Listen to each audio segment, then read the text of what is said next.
The cabin was on this property when my family bought it in 1863.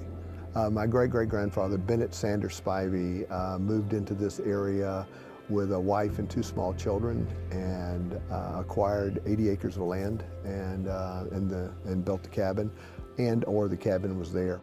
Clarkston was farmland until 1969 when 285 was completed between I-20 and I-85. That was the last piece of 285 to be completed. And Clarkston was still full of farms. And as you look at Clarkston today and you notice that 70% of Clarkston is multifamily and only 30% are single family, that is the reverse of what is normal for most southern cities, most southern small cities. The reason of that is that when 285 was completed between I-20 and I-85, then all of those farms were bought by developers who were putting up middle-class housing as fast as they could. So these apartment communities were built out, and not too long after that build-out, the Fair Housing Act went into effect. When the original refugee mandate under the Reagan administration began sort of the modern refugee resettlement system, and they looked around the country for communities where new Americans were likely to quickly integrate and be self-sufficient.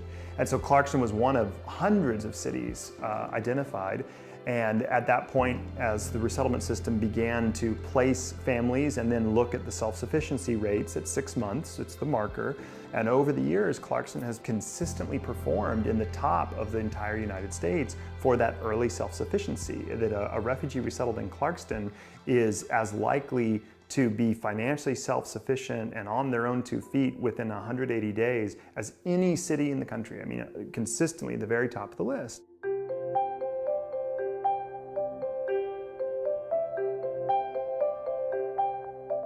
So we operate 6 different programs around the community. Last year, we placed over 300 local residents into jobs that this year are generating over $6.5 million in income in the neighborhood. I think the biggest misconception is somehow that refugees take a slice of the pie or want a bigger piece of it. And at the end of the day, what we see time and time again is that our refugee neighbors work together with us to bake a bigger pie. I think what is special about Clarkston is that it is a glimpse of what a sense of place in a small town will look like as our communities become more and more diverse and more able to build a sense of place that is not necessarily rooted in all of our individual histories, but is rooted in our present together.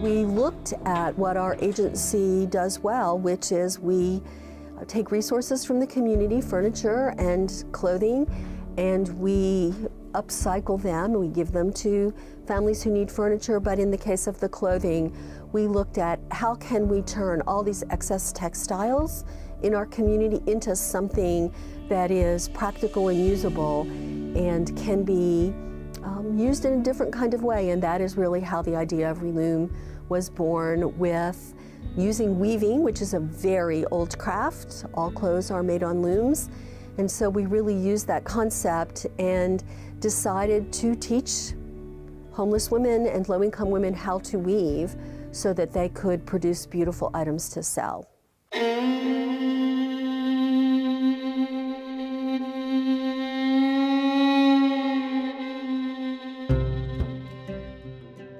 Women like Miriam, who come from very difficult, war-torn countries, we are able to help them, like the other folks that we help here at Reloom, get themselves stable in the community through jobs and housing, and help them provide safe passage for their children so that they can begin a new life and become part of our larger community.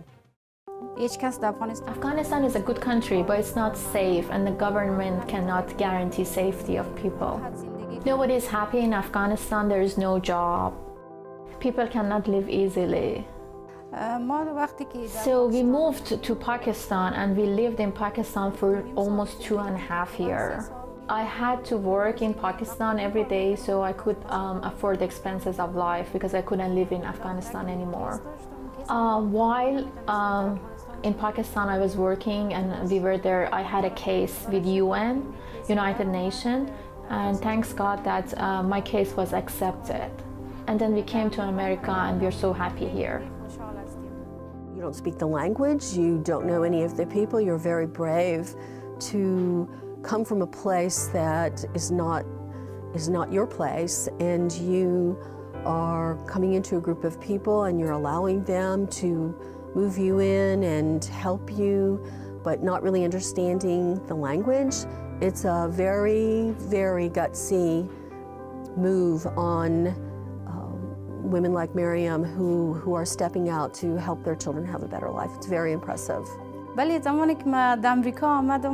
So when they moved to America, my children were happy. So Abbas and Jalila, they were really happy, and they said that we're going to live happily ever after. عباس و جلیله خیلی خوشحال بود. مادرم میگفت ما راحت شدیم، برای همیشه راحت شدیم در آمریکا.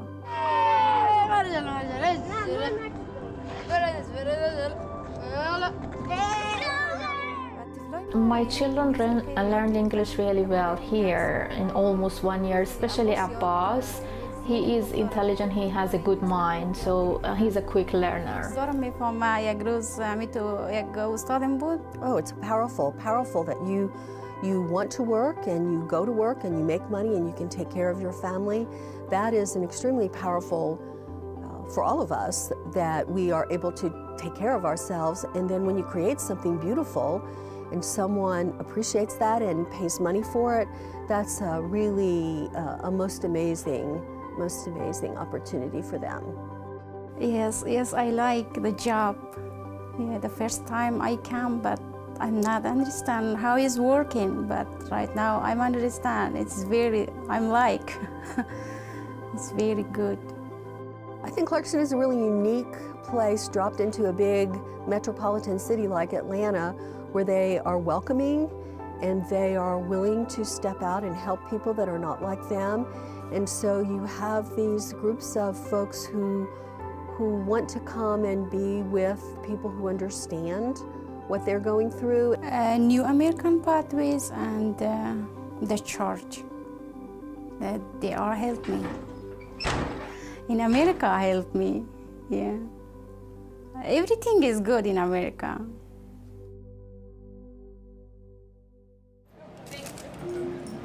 Thank you very much. So give me a few minutes. Everybody comes to Clarkston. Everybody from everywhere. Doesn't matter what race, what religion. I mean, restaurant job is hard, but I always come with a positive attitude because I have to work.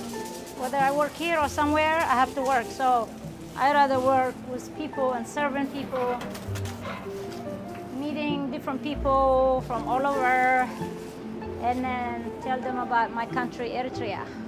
Eritrea is in Africa, Clarkston is in America. How about that? How are you doing this all by yourself? Me and Jesus, we work here together. I like it. I'm a very multitask, so most people understand that I work by myself. I like it because if I make a mistake, I own it. But if you have people working here, nobody can say they made a mistake. And then, because the place is a small place, when you hire people, they're not dependable. Sometimes they don't show up to work. So I just said, I do it by myself. You're so popular. The crowds are outside. This is amazing. When you own a business, you have to make connection with human people. You know I gotta get paid, even though I love you. A place could be, the food could be good, but if the customer service and somebody serving you is not right, it doesn't matter. So I am human first. So I take care of everybody like how I want to be taken care of anywhere I go. And they don't mind a scene waiting. And they don't mind. And then I be honest with them. I tell them it's going to be 30, 40 minutes. Either they wait or go. Euro. And that's it, right? 77.45. So sorry for your wait. No problem. Clarkston is amazing. I love Clarkston. And you know, I talk too much, so everybody love me. So I'm just straightforward, work hard. I have 2 kids. They're 15 and 19. So, and after this, I go home to my family. You know, people think we come in here to take their jobs, whatever. But what people don't understand is, Ephraim, next time. Okay, ciao. You know, refugees, nobody loves to leave their country. When you leave your country, it's a very challenge. It's not like everything is easy. You have to learn the language, you have to find a job. You gotta do the job whether you like it or not. I'm just blessed, I like this. I left in 1978 because our country was under the rule of Ethiopia. Our villages was bombed every day. What you see in Syria, Ethiopia used to do it to our village. My sister helped me escape. So I'm really blessed to be here. I had a good view. Different people come here, and everybody that come here mostly, they nice because they come here for purpose. And I tell them about my country, how wonderful country it is. Soon, hopefully, we'll go back home. But I love Clarkston.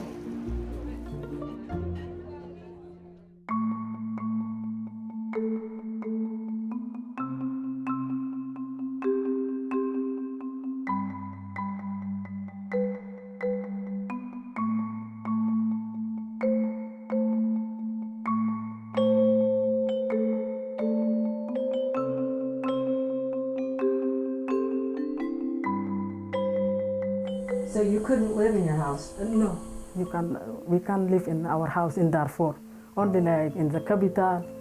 And now in the capital too, now they still protesting. Because like my friend Hawa said, because no enough food, no money, no everything, no education, no health, it's the same problem. Now the people, they still protesting now. Would they kill you? Would they hurt you? Yeah, in Darfur, yeah. Yeah, in Darfur, they kill a lot of people, and they rape like the girls. They rape them. Yeah, this is very sad. But it's scary, not safe, because when you want to walk, walk in the evening. If you have watch, if you have ring, if you have clothes, they're gonna take. If you did not give them, they're gonna kill you. Yeah, if you in my country, we have to go to bring the wood and water like that. If the girls cannot go. If they go, they're gonna rape them. Only like all the elders. And when you go, they're gonna take all the stuff. This is very sad. When I came here, I learned first I learned English. I learned driving. Yeah, I learned how to take care for the children. Now I'm working with the friend of refugee. refugee. And they call Mommy and me. Now I'm still working. Today I was telling Ms. Roberta, I came from work. I like to take care for the children. I learn a lot. And I want to continue to learn more, to have like, they call AB. Yeah, I want to be AB degree, to be like, to open like daycare. Yeah, this is my dream. Yeah, to continue my education. And now this is my new home, and my children is home, all my family. I hope other people to be safe in my country on different Arab countries, like Syrian, Iraqian, like Libya, yeah, all these countries. I hope to be safe. And one day we hope to go back to see our family. My children, they haven't seen my parents. One day I hope to go back, to take them back and see my family again.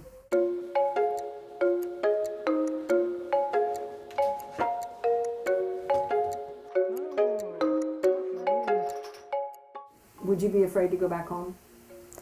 Right now, we all afraid because it's like a small war. Everybody's outside.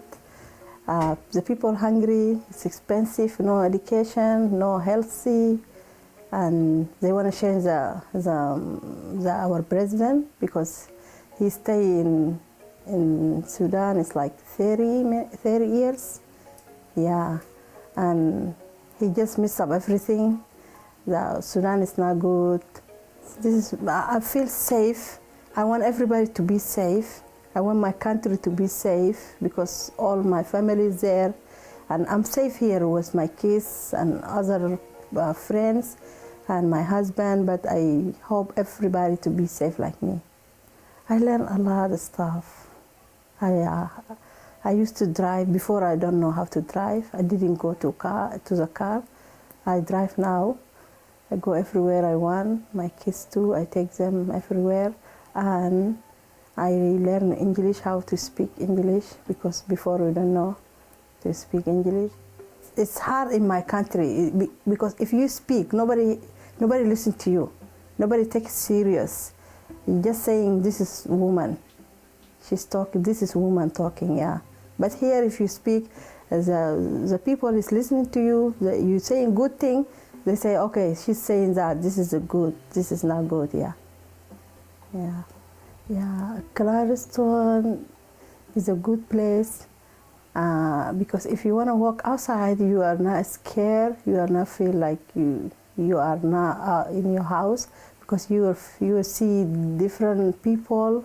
You feel comfortable, and I hope another people they can come to make Clarkston big, and the roads, they fix the road for Clarkston to be safe for the kids, and they have more shopping and more school for kids.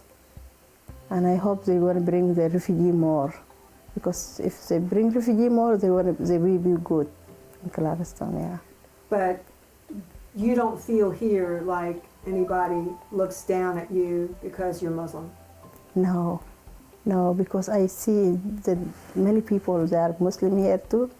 Yeah, but if I go another place, it's not Clarkston, I feel a little bit wary, but I'm saying I'm in America, if they have a system, it's okay, yeah. So America surprised you, it's not scary at all? Yeah, yes, it's not scary.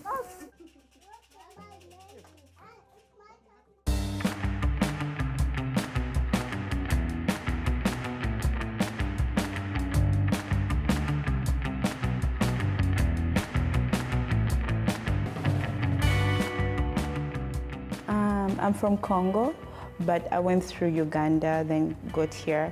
I was in Uganda for over 14 years with my parents. So we left Congo because of wars, and then we had to go to Uganda.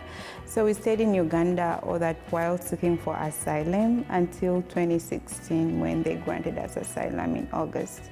then you got here. I didn't experience much of the war because I was younger, but a little bit of what I heard of my mother telling me how I lost my dad in the war, and then I lost my grandparents in the war, and it was just the two of us all the way through Uganda. Then getting here, like, it was so hard. Getting on a plane was, I think that was so hard. I didn't know how to use the toilet, and then I didn't know the food. I stayed hungry all through the plane because I didn't like the food. I didn't know anything. So it was this whole new experience. Yeah. This place is so special to me because this is the first place I came into.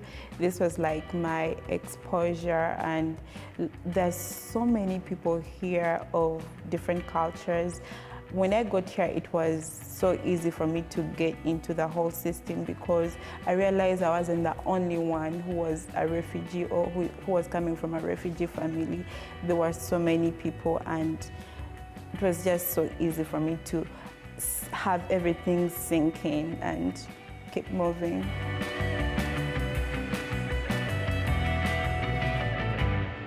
So you come to Refuge Coffee and just sit here and watch people and observe?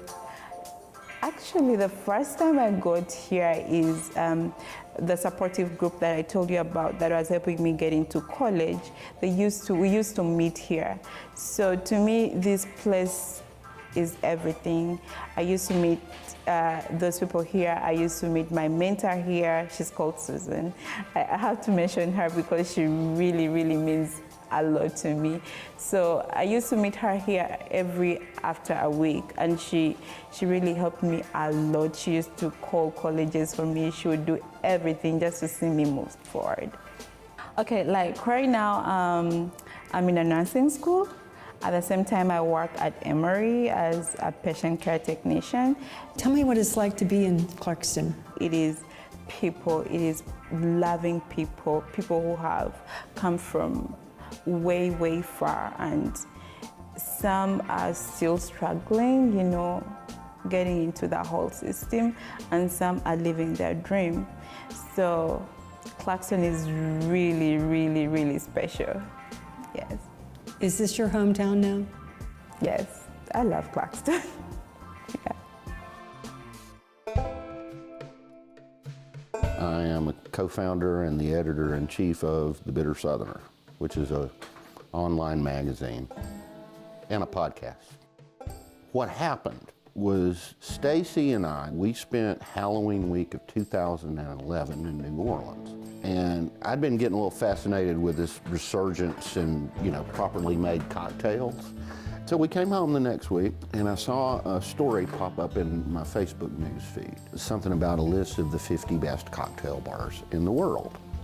Well, I looked at it, not only were none of those places in New Orleans on it, there was not a single bar in the American South on it. I just had this idea after I saw that story, you know, I'd like to do a little blog about Southern bartenders. It's the Bitter Southerner podcast from Georgia Public Broadcasting and the magazine I edit, The Bitter Southerner. My name is Chuck Reese. My first job in journalism, you know, the podcasting thing, and I've been a fan of it for 10 years. I'm just one of those nerdy type guys who, like, the first time I heard about podcasting, I was like, what's that? And I went and found a podcast to listen to. When GPB approached us about co-producing it with them, suddenly we had the ability to do it. What I've learned living here has affected a lot of what we cover. I have a much clearer picture of what the immigrant South looks like living here in the most diverse place in the state than I would have if I'd kept on living in town Atlanta. It's funny because my whole adult life has been spent in either Atlanta or New York City, both places that have large immigrant populations. But Clarkston was the only place I'd ever lived where people would walk down the street outside and I really couldn't even guess what continent they were from. This little town has a population of 13,000 people, in which 75 different ethnic groups are represented. I just want to live in a place that makes me feel like I'm experiencing what the South is becoming instead of what it used to be. You live here for a while and you start feeling things and learning things that I think you'd have a hard time learning in most places in America. Too many people think you can define Southern culture precisely. I often think of the culture of the South these days as a gumbo, that new people are coming in and they throw their new flavors in the pot. And it winds up tasting even better if you'll bother to taste it. And that's what I like about being here. You're getting a lot of entrepreneurs, a lot of artists starting to move out here. I met last night somebody who lives down the bottom of the hill who's a web designer. One of my fellow artists who's in a store that I'm in Atlanta lives right across the train tracks over here. So it's a wonderful place for entrepreneurship. It's a wonderful place for artists. It's very close to Atlanta. I mean, we're right across 285. But we have pecan trees in the backyard, and it's a low cost of living. So this is screen printing. This screen would have looked just very similar to what a screen for a screen door would look, but it's very tightly woven. So all of this area here, this emulsion is cured, and this image right here, I wash that out, and it makes a stencil. Then we take ink, and then we bring it back and push the ink through the screen. And then when you're done, you have Mark Twain. Who doesn't love Mark Twain? What's really wonderful about being out here and working in my barn is that I've been able to advance a lot of my skills and be able to take, this is an old original image of Mark Twain, and I was able to replicate that on a towel. And that's not something I could have done a year ago or 2 years ago. One of the things I love about Clarkston, the ease of living here, is that it gives me a chance to develop my art and develop my talents, and being able to put old Mark Twain on a towel and make people happy. Clarkston is such a sweet place. It's a place where nobody's really from here, but everybody belongs.